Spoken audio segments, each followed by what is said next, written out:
Hello guys, आलु रोप्ने season आयो। हाम्रो यहाँ चाहिँ नोभेम्बर महिनामा चाहिँ ठिक्कै हुन्छ आलु रोप्ने बेला। अनि आज चाहिँ आलु रोपाई गरौँ भाइ र म। र सधैँभन्दा योपालि चाहिँ मैले सब्जीहरू बेसी लाउँथेँ। अस्ति चाहिँ पहिला चाहिँ योपालि चाहिँ आलु अलिकति बेसी लाएँ हो। अनि जहाँसम्म विश्वास छ समयको फल राम्रै हुन्छ भन्छ है। अत्तालिँदै लाउनु हुँदैन। जुन समयमा जुन कुरा हुन्छ त्यही लगाउनुपर्छ भन्छ नि।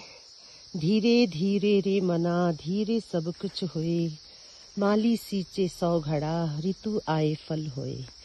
भन्नुको अर्थ चाहिँ हामीले जति नै मल जल गरौँ है, मर्यादै गरौँ, तर उसको समयमा नै हुन्छ सबै कुरा। आफ्नो आफ्नो समय हुन्छ सबै साग सब्जीको पनि। अत्तालिँदै लाएको चाहिँ कहिले राम्रो हुँदैन। त्यही कारण चाहिँ समयमा ठिक्कै हेरेर लाउनुपर्छ। हुन्छ, धन्यवाद।